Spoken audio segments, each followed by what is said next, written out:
welcome to the show. My name is Charlton with Big C. This is Charlton and Big C Sports coming to you worldwide on the Big C Sports Network, on the #1 network in the United States of America. And Big C Sports has been voted the #1 sports show in the universe, according to Big C and them good old boys down south. I want to say bienvenidos to all of our listeners in Latin America and also across the pond in London, England, as well as Paris, France. Of course, you know we love you in Africa, the Big C tribe.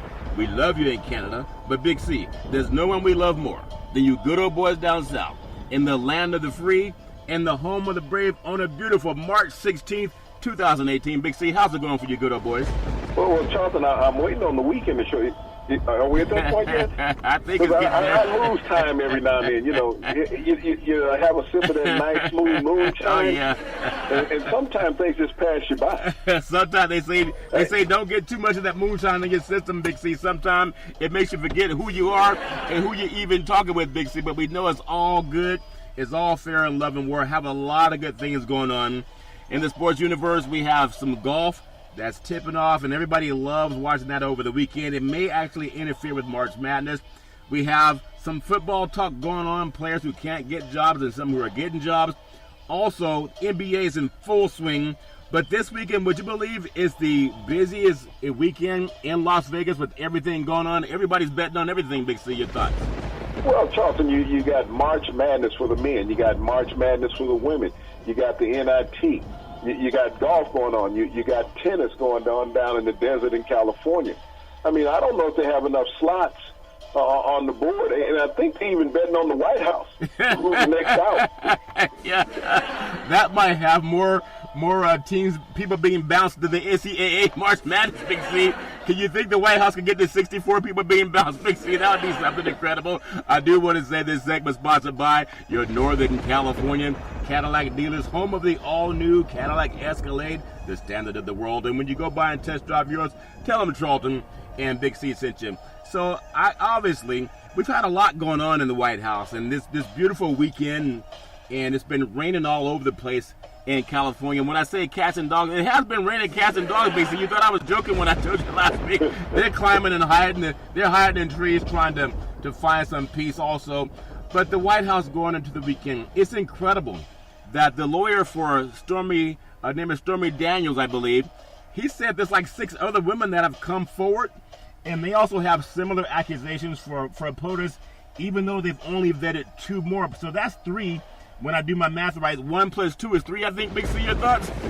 Well, you got to remember the dozen that came forth when he was first elected. Yeah. You know, actually prior to the election, you know, when he was still just a candidate. Yeah.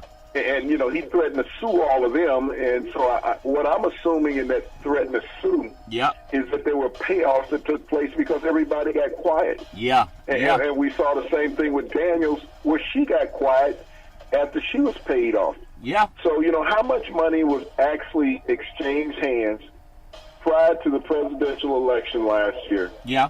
Well, a year and a half ago now. Yeah. That, you know, silenced all these women. And, you know, I guess everybody has a price. We've seen that he's willing to pay. Yeah. Yeah. You know, so that's true. You know, he has some expensive silence that he's been keeping. Yep. But, you know, eventually conscience comes forth with a lot of people. Yeah.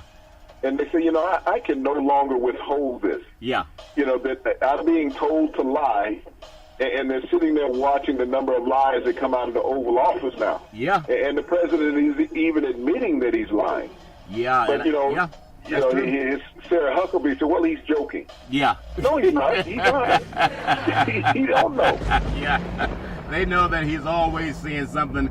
I still think, and again, we want our country to succeed, but this is a history lesson. And I'm learning more from the young people, Big C. I do this AAU basketball here in California, and it's amazing how smart. Oh, so you one of them guys that's paying the young kids? No, I've heard about that. You know. I can't confirm. Somebody hands me an envelope and say, give it to that person. I just do what I'm told, Big C. I don't want to insult somebody. But I do know this. Young people, they are energized. They're not going to shut up and stay in their lanes. They're intelligent. And one thing I noticed that young people have more than people who are above 60, they also have a cell phone in their hand, and they Google everything, Big C. From politics to sports, to their friends, whatever, Instagram, Snapchat, Face Chat, all that chat stuff, and they talk about how someone's not telling them the truth. Big C, your thoughts? Well, I take a little offense to what you just said. Okay. I'm a little bit above 60, so I said some people. I do Google periodically. It's not a daily thing. Yeah. But every now and then I do Google. I understand. And so I found out that people have tried to trick me on a couple of occasions. Yeah. Yeah. And so I checked the facts. Yeah. That's And that's the greatest part about our society now is that you can check the facts. Yeah. It's like when you're sitting here and you're looking at free agency signing and you're trying to find out how does management or an owner find the value in a player that has not been successful in his profession. And, where does that come from? We even look at the NCAA tournament in basketball going on now and how everybody's saying that the lower seeds don't stand a chance. Yeah. You got to tell a couple of these higher seeds that's going home today and yesterday. Yeah. They didn't Google that. Yeah, that's funny. And I thought, when I really think about it, I look at what happened with Arizona. It may be poetic justice, but when people are nervous, this is about chemistry. What happened to Arizona reminds me a lot of what happened to the Dallas Cowboys 2 years ago when you destroyed the chemistry. And I know the coach got in trouble for about a day, and they realized this is cheaper to keep him. I think there was a song by It's Cheaper to Keep Him. And Arizona knows it's cheaper to keep the coach and try to get into the Final Four because all the other money that comes in and bonuses, etc., conference affiliation. So there was a lot of pressure from the Pac-12 to say, hey, let's just turn a blind eye to it. But I think the players, they didn't play like they were in March Madness. They played like they're looking for a way to go next year. Big C, that make any sense at all? Well, Charlton, I think that whole program and the NCAA was nervous. Yeah. Because the NCAA was trying to figure out how far would Arizona advance? Yeah. And how would we handle this if they make it to the Final Four? Yeah. That was the biggest quandary for the NCAA. Yeah. Is that Arizona stays and runs the table in this tournament. Yeah. And if they'd have been fortunate enough to win it all, yeah. How do you sit there? It would have been more awkward than Roger Goodell presenting Tom Brady with a Super Bowl trophy. Yeah. After suspending him for 4 games. Yeah. Yeah. That's true. And so we know that things happen, and players are not dumb anymore. And I'm sure that maybe some of the players, they didn't even know that coach was making about $5 million a year. Maybe they Googled it. And they know that when the coach is making that much money, being caught on tape for doing something that's called an impropriety, illegal, and they know that they can't get anything. And they only talk about a few $1,000s sometimes when somebody gives them an envelope, Big C. It just looked to me like players, I know people say don't boycott anything, but it's hard for some people to realize. I'm not making excuses for Arizona. Congratulations, Buffalo. First time winning in March Madness. But it looked like the players said, why are we busting our butts so coach can get a $500,000 bonus? Big C, your thoughts? Well, I've listened to a lot of pundits and broadcasters saying that, why should players broadcast? Why should players expect money? And because they're going to go out there, they're getting a free education. Yeah. Yes, it's wonderful to have a college education. Yep. I mean, you look at all the parents around the country who've had to go into their savings, their retirement, to pay for their kids' education. Yeah. But you also look at all of these kids that play sports in college basketball. I don't see any of these coaches really reaching into those multi-million-dollar contracts to offset the cost of any of these kids' scholarships. No. Now, after you've been at a university for a couple of years and you've made $15, $20 million, yeah. How much more money do you need? Yeah. Why does that not go back into the scholarship fund at that university? Yeah. And there's several coaches in America, dozens actually, making over $5 million a year. Yeah. And they've been doing that for a long run. Yeah. And so when you talk about kids not being able to be compensated, and every year this coach comes back, there's another $8-9 million going in his pocket. Yep. And his players are going out there busting their butt. Yeah. Some getting injured. And never being able to fulfill, their dream of being a professional athlete. Yeah. I just saw a situation where at a university that all the kids wanted to transfer. They fired the coach. Yeah. And then all the kids put in, can they transfer? But the thing about that, is that the university own the kids. Yeah. So you don't have the freedom as an athlete that people think Yeah. to say, well, yeah, and this was at the University of Pittsburgh Yep. where they fired the coach. Yeah. And so people think, well, they're still getting the free education, but the promise was made by this particular coach. Yeah, Coach Stallings, I think Stallworth. is his name. Stallings. Coach Stallings, yeah. Okay. Yeah. The promise was made by him to the parents that I'm Yeah. going to take care of your son like he's mine. Yeah. I'm going to make sure that he gets the best opportunity at an education under my tutelage. Yep. Okay? Now he's gone. And the universities, not just Pittsburgh, but every university in America said, no, we own you. Yeah. We can fire the coach that brought you in here, the basketball, football, baseball, track, Yeah. swimming, whatever sport. We can fire that coach, but we own you. And that's what you have talked about, Yeah. that these athletes are not free. This is free slave labor. Yeah. And we don't want to let our slaves go to the university of their choice Yep. and make them money. That money they're going to make it for us, or they're not going to play anywhere. You know, I think that is so powerful, and I know because we've tipped off the season, and a lot of the players are trying to, at the end of the day, what are they really playing for? We know they're conditioned to believe that having that trophy on that mantle and having that, if they can cut down the net with scissors at the end of the game or at the end of the Final Four, that's something to take with them to the future, and that's fine. If you're dumb, that's fine. But there's something that happens in every human being. As you start to educate yourself and you start to understand that you're more than just shut up and dribble, you start to understand you can count. And when you learn to count money, I think every kid should learn Monopoly. But when you learn to count money and you realize that your life is an hourglass, we all are just an hourglass, and we got to enjoy life while we have it. We all want to live a long, fruitful life. But for you as a young person, if you're part of a billion-dollar industry and you cannot reap the benefits, and the oligarchy that controls that billion-dollar industry just happen to look like the guys who ran the country during Jim Crow, okay? They found a way to keep getting it back, Big C. But for the young athletes, I just think Arizona didn't try last night because they're saying, what's in it for me, Big C? And I think that has a lot to do with it, and I think you'll see more of that coming up until they find a way to start paying people. Big C, does that make any sense? Well, you got to think. Their university is thinking that they're going on probation. Yep. Those young players. Now, if they go on probation, the ones that are left behind, what do they have to look forward to? Yeah. No television, Nope. no tournament. Nope. So all they can do is sit there and wait. They don't have any control of their lives. Yeah. But they have control of a game. Yeah. You Yeah. know, and with what you say is not far-fetched. It's like, why should we go out and produce and we have nothing to gain from this? It's a fact. If we win a title, who gets the acclaim? The university. Yeah. They're not going to put the player's name on the trophy. Nope. It's going to say University of Arizona. Yeah. The coach is going to be shackled with a title. Yeah. These players, and especially those who don't have the NBA talent, what are they going to have? You're going to have a ring. Yeah. Okay? And, in a couple of years, you stop wearing these rings. Yeah.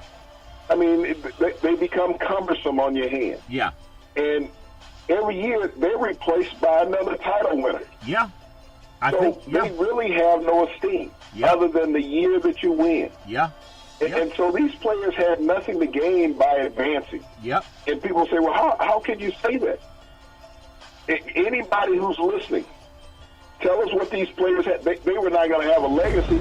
Nope. Because I guarantee, even if Arizona had won the title, the NCAA would have stripped it within a year. Oh, yeah. Arizona kept on Coach Miller just to keep the money. And they did it to keep the money coming in, but there's still talk. And I think what Calipari said was somewhat insensitive when he had, and maybe he's not perfect because he has helped a lot. In fairness to the free enterprise system, he has helped a lot of young men go to that next level where they can earn a paycheck. It's a double-edged sword, though. They didn't get the education, perhaps, because they're one and done, which is not good. Once you're going to get out of college, if you don't have that contract, what do you have? So in that essence, it hurts people, but he gets paid every year whether they get education or not. And we know that, and that's part of the system they buy into. But even Calipari, when he said that perhaps we can give these young black kids a loan. I mean, they can get a loan with no job. Parents might be in a tough situation for the most part, and that's insensitive to me to give young people who don't have a job a loan as opposed to giving them paid. Because when it's time for him to sign his contract with the University of Kentucky, I'm sure he could have said, you know what, don't give me money, just give me a loan. But that's what he proposed for the kids. And I think as a lot of people are slow to change, they do realize when you feel like you're being taken advantage of, that's not a good feeling, Big C, especially for people that say they love you. Am I hitting a home run or did I strike out, Big C? Your thoughts? Well, Charlton, everybody is finding an alternative other than financing players, okay? Yeah. There's all type of suggestions. They're saying you open up a can of worms. Well, I'd like to have some of them worms crawl in my pocket, if that's the case. Yeah. But, you know, the conclusion that you and I came up with on how to pay the players is very simple. Yeah. It's not complex. Nope. It's 10% of whatever the coach is making. Yeah. In whatever particular sport.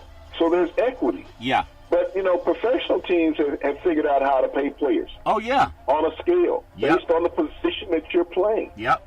And the value of that position. Yeah. They say the quarterback is the most valuable. He's going to make the most money. Yeah. You know, you're sitting at running backs, receivers, left offensive tackle, defensive ends. Yeah. You know, strong side linebacker. Yep. You pay it based on those scales. Yeah. If you want to do it from the professional ranks. Or you could just do it equitably. Yep. Yeah. 10% of what that coach makes, that head coach makes, is set aside. Yeah. For the players in his program.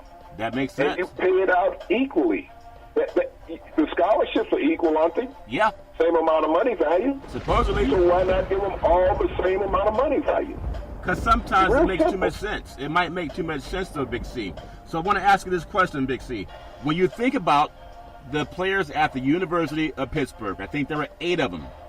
And when Coach Stallings was fired earlier this month, well, they also broke the contract. The University of Pittsburgh broke their contractual agreement with those student athletes because they told those student athletes that we're going to bring you in to this prodigal father, this father that's going to take care of you. He's going to be called coach. We're going to pay him a lot of money, $1 million or so, to make sure he helps you learn to be a better athlete and a better student. You're going to get that. But when the university fired the coach, then those young men wanted to exercise their right to do what the university did, which is go in a different direction. That's a precedent for every player, for every university that's out there playing for free labor, and a pat on the back and a pair of tennis shoes. If you're dumb, just keep shutting up and dribbling. That's what Laura Ingram told you to do. So some people just shut up and dribble because you won't stand up for yourself. But for the smart ones, you have a right to uproot yourself and go elsewhere, even if it takes a lawyer to sue for the right to do that. They should do that, Big C. I know they need lawyers to help them with that. Is that too much to ask, Big C, your thoughts? Well, no, Charlton. I mean, even Jay Billis, who's a lawyer on ESPN and a commentator for basketball, I love his work, and spoke about the players and what the rights that they should be given. Yeah. But it should be part of a player scholarship. If that coach leaves, you have the ability to leave and transfer without having to sit out a year. Yeah. Why, you know, if that coach leaves, why shouldn't he have to sit out a year? Yep. We saw the exodus in college basketball of coaches. Yeah. Oh, big money, I can go. Yep. Why can't that coach be forced to sit out a year? Why do they have autonomy against what players have? Yep. Is that they have the freedom to lead, seek greener pastures, seek a better program. Yeah. Where they have an opportunity to potentially win right away. Right away. And these players are sitting there. You don't know what the new regime is going to do. No, you don't. You're forced to work for somebody you know nothing about. Yeah, that's and true. He might be bringing in some of his own players. That's in true. recruiting. That's true. And these guys replace you. You're a senior. Yeah. You're done. Yep. So he's like, well, I got these freshmen and some junior college players that I like. Yeah.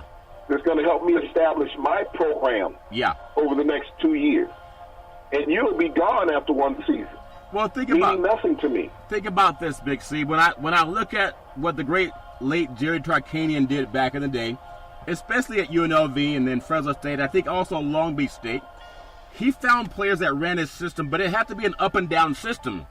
I remember that even the Bulldogs had a guy by the name of, I think his name was Bud Grant, and they ran this really slow-down offense where they wanted to score like 55 to 60 points a game and beat you when they played that game and they were in the PCAA. I remember they had a player by the name of Rod Higgins who went on to play for the Golden State Warriors, and they had a slow-down tempo.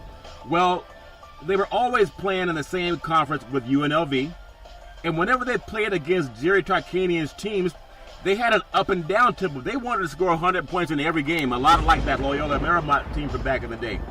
So when you're a player and you're in a system that wants to score 50 to 60 points and win, and your coach has gotten out of it to get rid of them, and they bring someone in like Tark who wants to score 100 points a game, well, those players that were recruited for that 60-point mentality, they're not going to make it on Tark's team.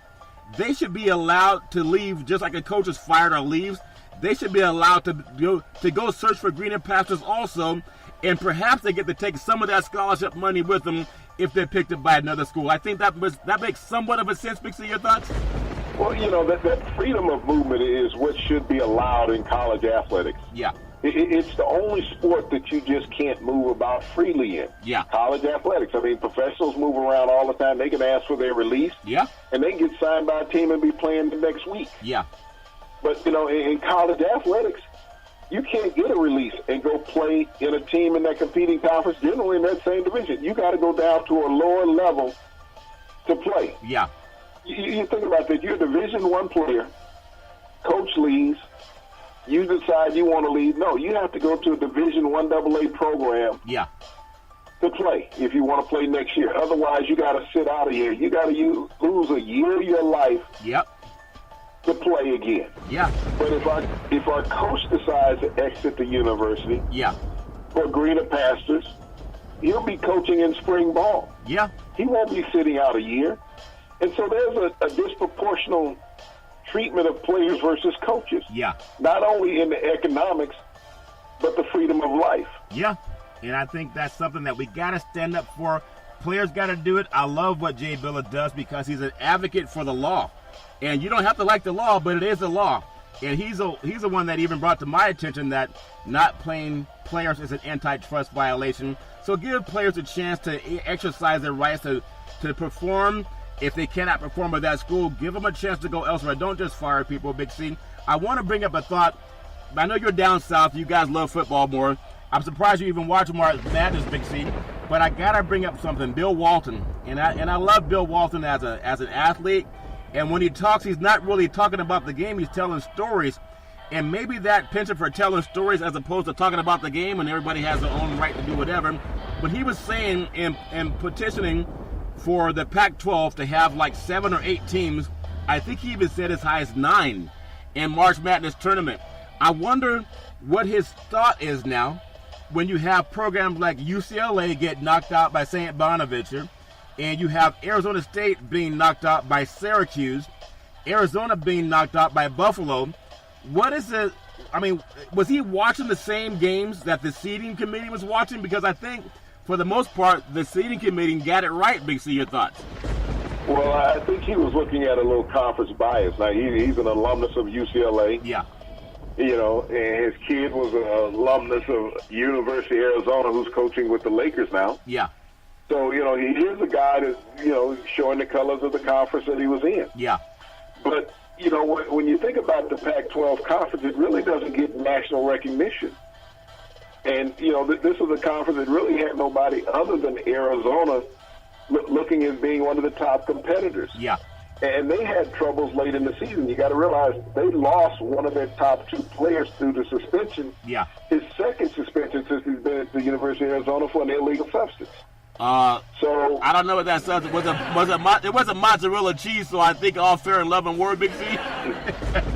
Well, it was something that was over the counter. Okay. But it's still in the banned substance list. Yes. But he had been banned for, he had been suspended for it before. Yeah. So it wasn't his first go around. So you think that he would have at least learned not to use this again. You think? And so when you're looking at Walton, and he broadcasts Pac-12 college basketball, so he looks at that on a regular basis versus looking at the panorama of the rest of the country. Yeah. But, you know, here it is, a team in Buffalo, way up in upstate New York, where it snowed in. Yep. You know, got to some warm weather, and the University of Arizona, they put a big meltdown on them. Yeah. That's see, I love competition, and I love when the younger, these nouveau riche programs like Buffalo can get the chance to compete against the big boys. And imagine if this happened in football. I mean, sometimes a big team like Alabama might schedule somebody who's a lot smaller and not able to compete with them at that level. It doesn't happen too often, Big C, but imagine the opportunities there. And when you see what happens for Buffalo, they put their heart and soul into that. And to win by 20 points over an Arizona team that had arguably the best player in the country, I think that bodes well for their program. I also saw where today Nevada knocked off Texas, even though Nevada 27-7 coming into it, Texas 19-14. They're still from a bigger conference, the South, the Big 12 conference. And with all the money that Texas has in their academic and athletic program, especially for athletics, for a program like Nevada with two major universities, Nevada and UNLV, to knock off a program like Texas, I thought that was very good for a West Coast team. I'm also looking at a program like Gonzaga that got a close win, but they did get a win. But it's hard to find a lot of teams out west that are going to make it, past the first two rounds, Big C. Maybe Gonzaga will get there again. They got there last year.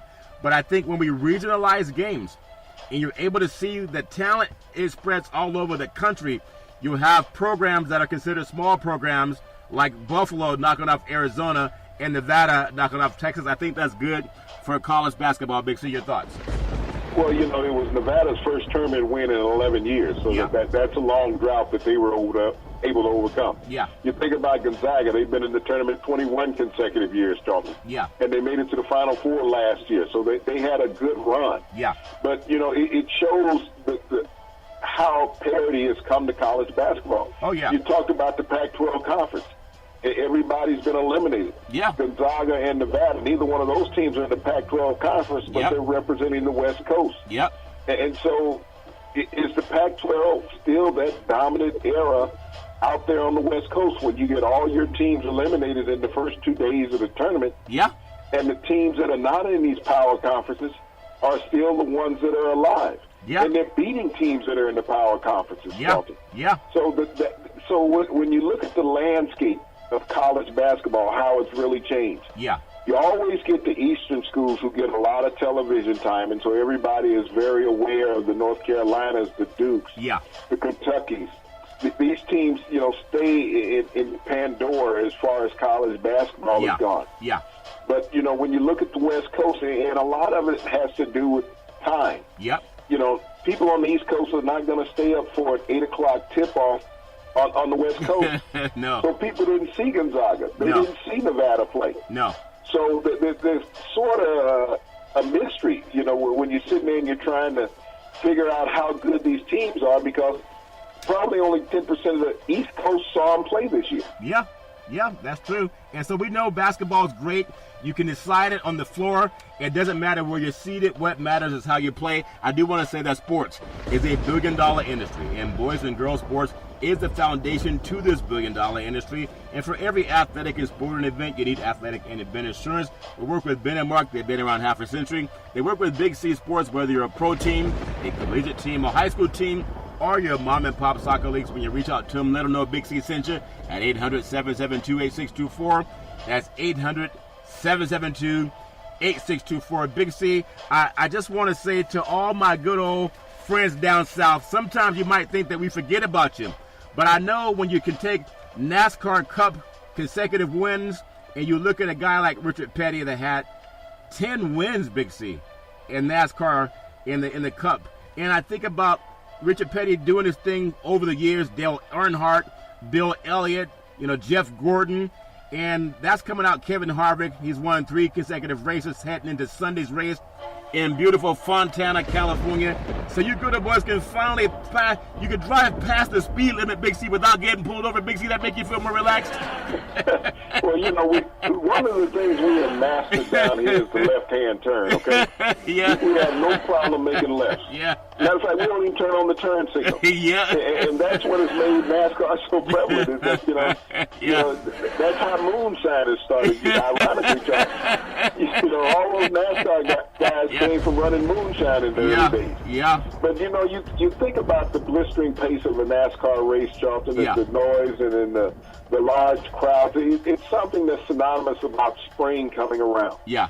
NASCAR shows up. These weekend races, Charlton, where you get 100,000 people in the raceway. Yeah. And you know, you name some of the greatest of all time that have won this race. Yeah. You know, you got the new breed of drivers coming out now, Charlton, that are challenging. And what has happened is some of those old race teams have given up their numbers to these young guys and brought them into the fold. Oh, yeah. And it's paying off. Yeah. I remember growing up watching, I'll never forget, even in the drag racing, we saw Big Daddy Don Garlett, and I watched how fast he ran, and you got A.J. Foyt, Richard Petty, all them good old boys, Cale Yarborough, Billy Wade, Dale Waltrip. I love the fact that they do it on the track. They don't do it like you, Big C, back chasing those elk and those wild those wild boars in the backwoods. And I wish you had learned. I was wondering, why won't you make a right turn? You kept turning left, Big C. So that's the last time I rode in the Escalade with you, going hunting for something to eat. But I just appreciate how Southern California, we got Indian Wells going on in Southern California with the tennis and the great athletes down there. And then we all have the NASCAR showing up in California. If we could just get some college basketball programs to show up in March Madness, that'd be great for the Golden State. Big C, I do want to touch on, you know, we talked about the NBA, and we talk about how dominant LeBron James is. He had an amazing dunk up in Portland. And not that we're into calling games, but we both said that there's no way they beat Portland, not up there in the Moda Center. And Portland's a beautiful city. It rains a little bit too much. But with Damian Lillard, just the way they play their backcourt, I thought LeBron James, of course, they got to get Kevin Love back. But I think Portland has shown the NBA universe how good they are again. And Damian Lillard, I've always said, if he were in a larger market, he would be more on SportsCenter. But they have a win streak that shows that they're not only contenders, Big C, they may knock someone off in the NBA playoffs in the Western Conference. And if we were to do what Adam Silver's thinking about, which is seed teams from best to last, I think Portland would have a better chance to be at least one of the top 2 or 3 teams in the Eastern Conference also. Big C, your thoughts? Well, they actually would probably be in about 3rd place in the Eastern Conference right now, Charlton. They're a dominant team. They're in a hot streak. It's just, you wonder about the West. And this is what everybody's saying, well, LeBron's coming to the West. Why would he want to come to that snake pit? Yeah. You know, that you're sitting there and you know you have 4 teams that are better than your team right now. Yeah. And the team that you would go to in the West is one of the lower teams in the conference. Yeah. But, you know, you got to catapult over at least 4 teams to get into the top 2. Yeah. So, you know, as great as LeBron is, he can't make everybody around him great. No, and we've seen that. They have to want to be great. Yeah, that's true. So, you know, just because you're an upstart, young, talented team, young talent doesn't always win for you. That's the reason why they have losing records. Yeah. So that's the thing people have to understand. But when you look at what Portland has done, and Portland has put this team together, Charlton, over the past 3 or 4 years. Yeah. And built this solid, you know, nucleus of players. Yeah. That's what people don't realize. They didn't just come in and say, okay, 1 year and we're there. Nope. They stayed the course, competing against the best team in NBA, the Warriors. And so they go behind the shadow a little bit. Yeah. They have the best. They have the second best record in that conference. Yeah. But no one recognizes because Houston is leading NBA, and people look at bracketing. Yeah. Versus the conference right now. Well, I look at the Golden State's playing tonight. No Curry, no Thompson. I hear Durant's going to sit also.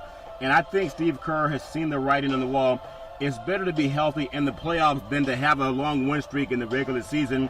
And I mean, I don't have a crystal ball, even though sometimes I think I do, Big C.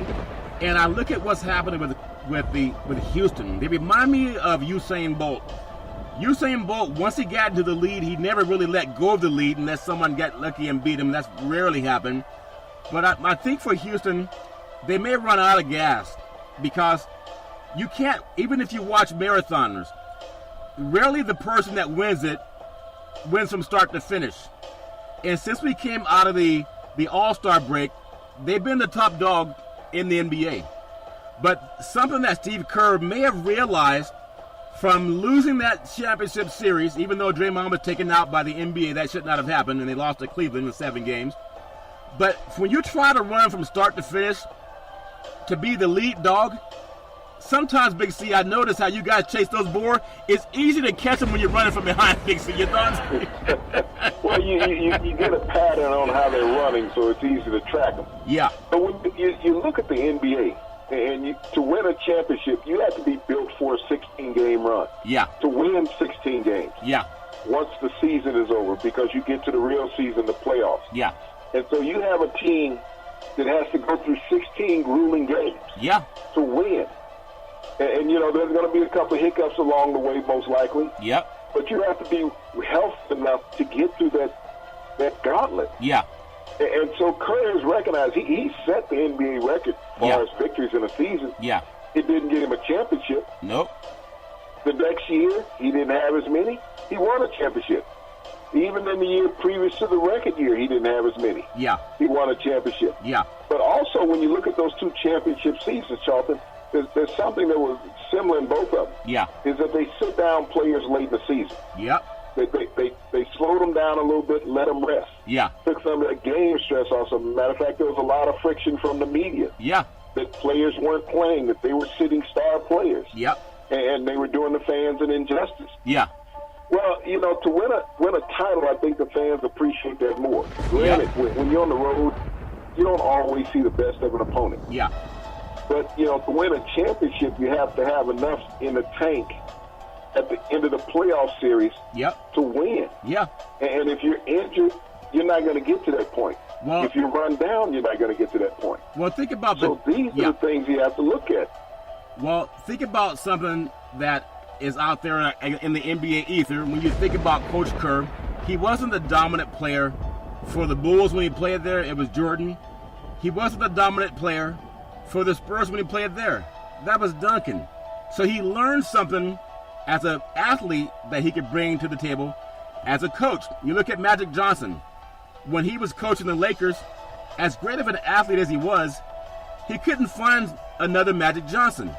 I look at D'Antonio and his experience as a player and as a coach, and you think about that. Larry Bird, he was a great player, but when he was coaching Indiana, he couldn't find another Larry Bird. Big, see that make any sense?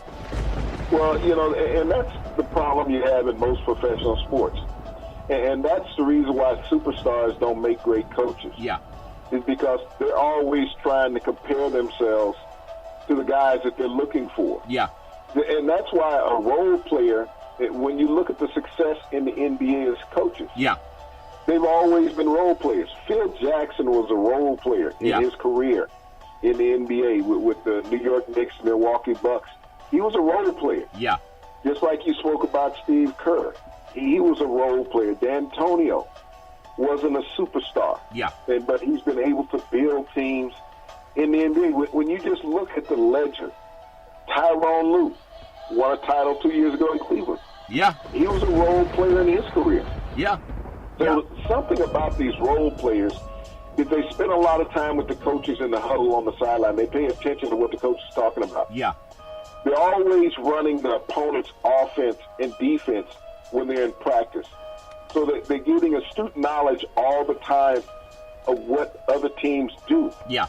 And so that's what translates into the coaching position. Yeah. Is that they're being more of a student as a player than a superstar is. Yeah. Superstars like, hurry up, give me a drink, let's get out of this timeout, get back on the game. Okay? Yeah. But that role player is looking for any advantage that he may learn during a timeout, during a practice session, that's going to give him an opportunity to get into the game. Yeah. And that's what we've seen when we look at the success level of the coaches in the NBA. Those who are constantly competing in the playoffs, these were role players during their career.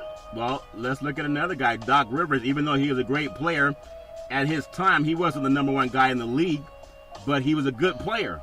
And what he did with Boston, winning an NBA championship, and then also with the Clippers, they pushed Houston tough last night. They got within 6 points, 2 possessions, and lost that game. But look at Doc Rivers, the perspective he brings to coaching, because he wasn't the top guy in the league when he played, even though he was a good player.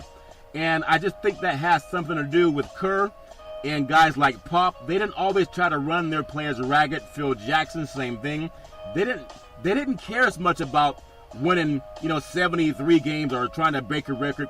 I know Phil could have done the same thing with the Lakers when he had Shaq and Kobe and all them good old boys, Robert Horry, and they were as good as any team in the NBA. I think at one season they went 15-1 in the playoffs. He didn't try to set the record in the NBA. He wanted his players fresh, like Usain Bolt. He doesn't try to be the first out of the starting blocks. He just wants to be the first across the finish line. And I think that may happen to Houston. They're so focused, even though they won't admit it, they're focused on trying to not lose a game, as opposed to maybe resting some players because Golden State's going to be more fresh. That's just my guy from Las Vegas was telling me that, Big C. Your thoughts? Well, they're striving for that home court advantage, Shelton. Yeah. We know that home court advantage will win you the NBA title 80% of the time. Yeah. And so they come up short the past few years. They got knocked off in the semis last year. And they want to make sure that they have the home court advantage so they can make it to the finals. Yeah. They've been close, and so they don't want to leave any doubt. So if they got the advantage of the home court, they're going to have that advantage and that incentive, and also that team is coming in playing know that they have to knock them off at home. So yeah, they may spend more energy than what they need to trying to win a game in Houston. Yeah, that's a very good point. You got to have something left in the tank, whether you get home court advantage or not. Tonight's NBA action, Orlando against Boston, should be a win for Boston, and that game in Orlando. Philadelphia, they're favored by 9 over Brooklyn. They should get that game at home. Toronto, oh, Canada. Now, since I've been singing Old Canada, you got to admit that I think a lot of more Canadian teams have been winning, whether it's golf players or guys that play for the Toronto Raptors, so I think they're looking good on the Eastern Conference. OKC and the Clippers tonight. The Clippers might be gassed playing at Oklahoma City after pushing Houston to within 6 points of the win last night. Westbrook has already gotten that triple-double out of the way. The San Diego Clippers, because they need to be a team in San Diego, but do the LA Clippers have enough to get right back in the saddle and try to knock off OKC when both teams are desperate? Big C, your thoughts? Well, the Clippers are just trying to play out the string, it seems like, Charlton. This was a team that, gave up on playoff aspirations months ago when they started trading players. Yeah. And so they're sitting around waiting and looking at the draft balls. How many can they get into the bowl? Yeah. But I don't see them, challenging OKC tonight. OKC is trying to position themselves for a better seed in the playoffs. Yeah. And so you can't let lesser teams beat you at this point in the season. Yeah. Because that gives you no momentum going into the playoffs. Yeah. I think that's a good point to look at, Big C. They did play hard against Houston. Golden State tonight, they're at home against the Sacramento Kings, favored by 12. And then the Lakers play Miami down at Staples Center. And at home, they play a little bit better. I'm surprised that Miami tends to struggle on the road, and they haven't had success coming out to the West Coast. So we'll see what happens down at Staples Center. Big C, I just want to make a quick pit stop in the NFL. I look at Eric Reed, former 49ers safety, took a stance with Colin Kaepernick for social justice, which has been vindicated, Big C. And he was a first-round draft pick out of college and been released and hasn't found a new home when so many players that are not as good as he is are finding a place to lay their head. Big C, your thoughts? Well, Eric Reed can play any position in the secondary, Charlton. Even at times last year, when they released Bolden, yeah, he was called in to play a little linebacker. Yeah. So the guy is a supreme NFL talent. Yeah. But he took that stance initially with Colin Kaepernick. The Yeah. reason they didn't let him go because he was a number 1 draft pick. Yeah. And so they let him play out his contract. And then they released him, Charlton. Yeah. But, this is something that everybody looking at the NFL really needs to take a look at. Yeah. How can you not sign a guy of Eric Reid's ability. You know, he's a tremendous athlete, tremendous cover safety, tremendous run stopper. Yeah. And this becomes racial and personal. Yeah. Is what this becomes. Because he took a stance next to Colin Kaepernick day one. Yeah. And, you know, they focus a lot on Colin Kaepernick, but they constantly mention Eric Reid's name. Yeah. And you look at that, and you would think that the NFL was more sober than that as a business. Yeah. That it wouldn't operate with a racial epithet. And people say, well, they don't because they got all these black players playing. Yeah. Yes. But they don't allow certain black players to play because they stand for social justice. Yeah. Because they're conscious. Yeah. And they say, you know, what you're doing as a society is wrong. Yeah. You know, it's just like if you go back to the 60s, when white people got shamed because the news stations were showing the atrocities that they were committing against black people in America. Yep. Whether it was the police department, whether it's the fire department, whether it was just private citizens turning water hoses on people, turning dogs on people, human beings. Yeah. And because as long as television exists, it was just the black word against the white word, and who was going to believe the black people? Yeah. But then all of a sudden, they got shamed because of television. Yep. And this is the same thing when you talk about social injustice. Yeah. There's not equality. And so when there's heinous crimes committed against one culture, America needs to acknowledge that. It's just as bad as the internment of the Japanese during World War II. Yep. That you took these people that were born in America, that were American citizens. Yeah. All they knew was America. Just like the DACA kids now. Yep. And you said that they were criminals. You locked them in a prison. Yeah. Because you didn't like their complexion. Wasn't anything else. That's it. They were tax-paying citizens not doing wrong, but you locked them in prison. Yeah. And people will say, well, that was a different time then. Every time is a different time. Yeah. But every time it's a different time, it's the same person, the same culture committing the atrocities, Charlton. Yeah. Whether it's in the 40s, 50s, 60s, the year 2000. Yeah. It is the same culture committing the atrocity against other minorities. Yep. And the only way it's acceptable. Yeah. And the minute you stand up and tell them that it's wrong, well, you people have a problem. It's always you people have a problem. Yeah, that's true. And I'm glad we talk about it because that's the only way to change it. I just ask people to be as brave as a beautiful young Rosa Parks back in the day when she stood on the side of justice. And just like Colin Kaepernick, she's proven to be right, Big C. That's always important, that people are not afraid to prove by your actions. Doing the right thing will always pay off. I want to close out today's program on this beautiful March the 16th, 2018. And I'm looking at the golf world. And we look no further than the PGA Tour, the Arnold Palmer Invitational. And I look at this, and I look at what Tiger's done. And I know we have Ryan DeChambeau and Henrik Stenson are tied at the top of the leaderboard. I think Tiger was about 7 shots off the lead going into the weekend. And he still has a few things to work on like we all do. But I think with the ratings and March Madness and all the action that's going to the golf universe, I think Tiger Woods has another chance to put some money in the pockets of these television executives. I think golf is a great game. We have some great golfers out there, from Dustin Johnson to Justin Thomas, Jordan Spieth, Justin Rose, a lot of good golfers. Ricky Fowler, Sergio Garcia, Jason Day. There's a lot of good golfers out there. And we think about Tiger and we think about Phil. And the nouveau riche golfer, they won't do it for 20 years like Tiger's done it. But it sure is good to see on the Arnold Palmer Invitational, guys like Tiger being in contention over the weekend. Big C, your thoughts?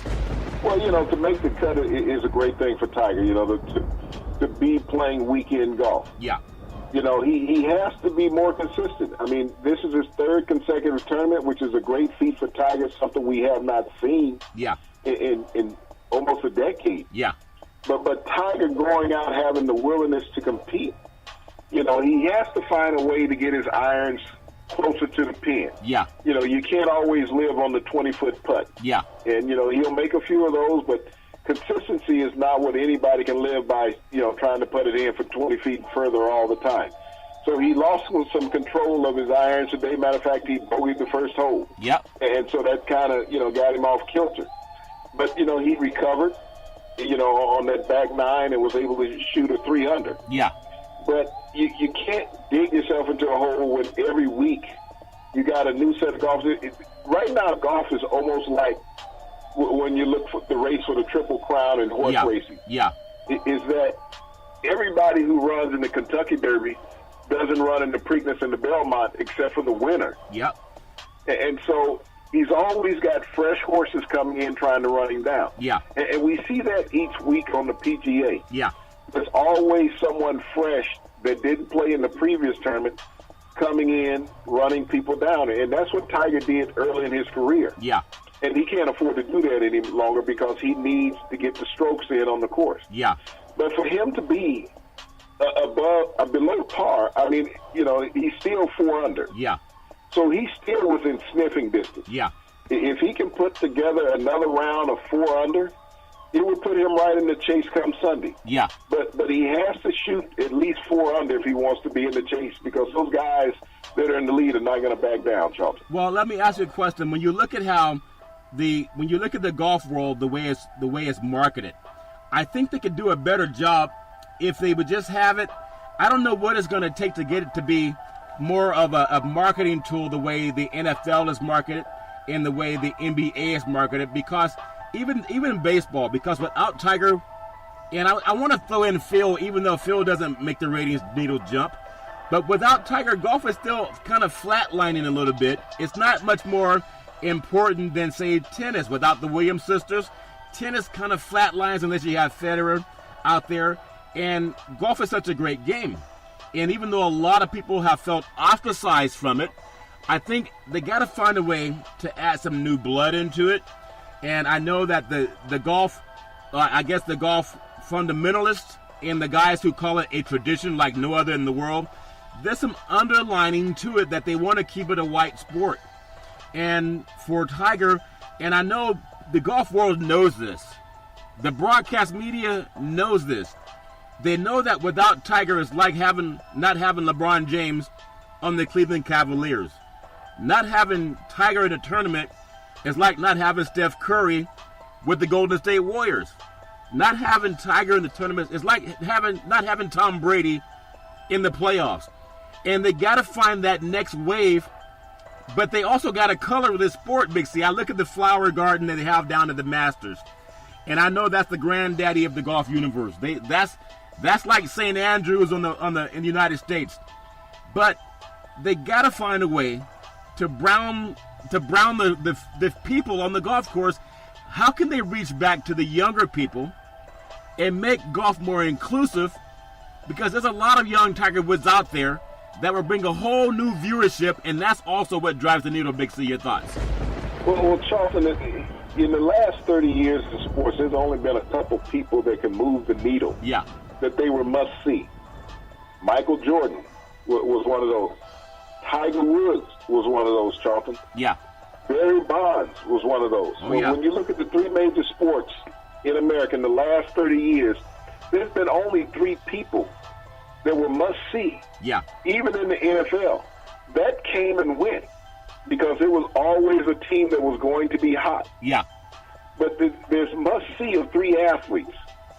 Even Bird wasn't dominant. Johnson wasn't dominant, but they were dominant together. Yep. Their competitive made them must-see. Yeah. But individually, they were just CTV. Yeah. But now, when you look at somebody who can move the dial, when Tiger's playing golf and he's in contention, the dial moves to golf. Yeah. When the Bulls were playing, the dial moved to the Bulls being on television. Yeah. When Barry Bonds was on television, there was must-see. You didn't get up when it was a time for him to be at bat. Yep. Because you knew the ball could be launched. Yeah. It's very few athletes that can captivate society like that. Yeah. Love them or hate them. They're captivating. We don't always see magnets in life. Yeah. But those are magnets. Yeah. And they changed the landscape of the professional sport that they participated in. Yeah. Even all the greatness that has been ascended to prior to those guys coming along, Charlton, Yeah. they made people forget about it. Yeah. You know, Tiger made people forget about Jack and Arnold. Yeah. You know, Jordan made people forget about Magic, Bird, Kareem, Yeah. Wilt. Yeah. He did. And Barry Bonds made everybody forget about Babe Ruth, Mark McGwire, Yeah. Sammy Sosa, Yeah. Reggie Jackson, and whoever else had came before him, Willie Mays. Pete Rose. Yeah. Because they were must-see television. Yeah. Because you knew when they were on television that something dynamic and spectacular had a chance to happen, and you could be a witness to potential history. I think golf needs to learn what college football learned back in the day, even the NBA. And it was down your neck of the woods when Paul Bear Bryant played USC, and they didn't have black American athletes at Alabama. And he said, I got to get me some of those. We thought he meant white horses, Big C, because USC had that white horse. But as we understood the Southern vernacular, Big C, well, they also barbecue a lot of South, so he could have been talking about that. Okay, maybe it's semantics then. But as we began to understand the vernacular, look at what's happened to those Southern schools now. Not only do they dominate the gate in attendance, because people want to see inclusion. And that good old boy network has to realize, who doesn't want $1 billion? Who doesn't want to make more money? Who doesn't want to capture the vote when it comes to politics? Who doesn't want to have more of an eyeball watching your program? And I think golf needs to learn that while Tiger Woods is still relevant. Because if they do that, they'll capture a new generation of dollar. And I think that's always been important in the sports world. Big C, do you think Branch Rickey did it? And that the golf universe will at least follow what Richie did when he got Jackie Robinson to come? He did it for money, not for racial equality. Big C, your thoughts? Well, the golf universe has done it for money, Charlton. When you think about it, the inclusion that it created for Tiger Woods, you know, and the dominance that he brought along, it was all about money. You look at how the purses increased because they attributed to golf. Yeah.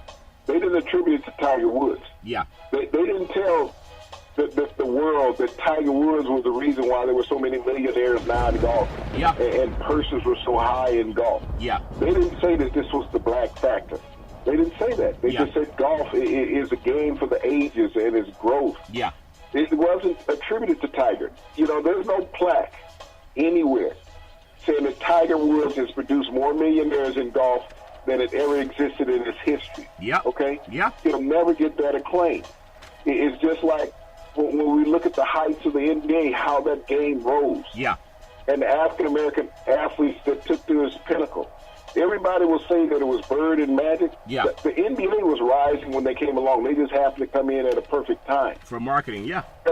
You know, the game still continued to exceed even after their days were gone, Charlton. Yeah. So the NBA, and you look at the immersion of the African-American athlete over that time as the NBA became a household product. Yeah. You look at baseball, how everybody, you know, looked at baseball. Yeah. All of a sudden, there were some African-American athletes who were out there setting records. Yeah. Whether it was stealing bases with Ricky Henderson, whether it was breaking home run records with Barry Bonds. Yeah. They were occurring. You know, when the baseball mound was lowered back in the 60s, it was because of a black pitcher, Bob Gibson. Oh, yeah. Because nobody could hit him. Yeah.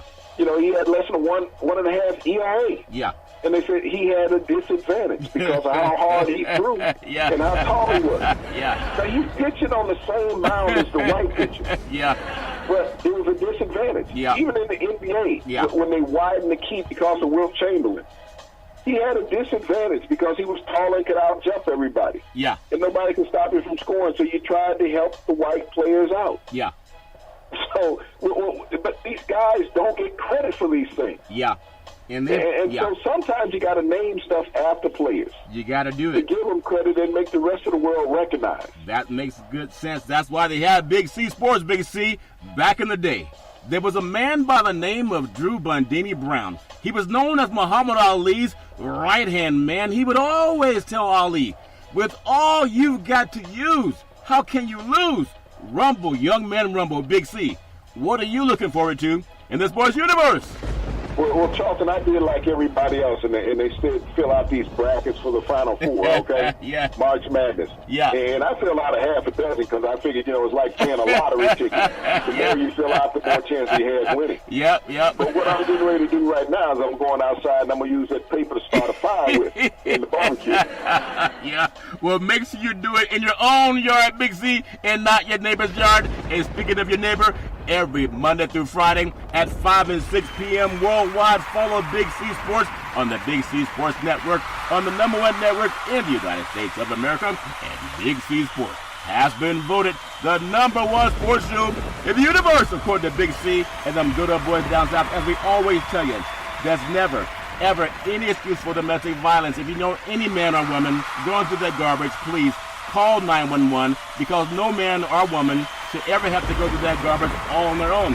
And as we always tell you on every Big C Sports show, we thank you, we appreciate you, and we hope that you have a super fantastic day.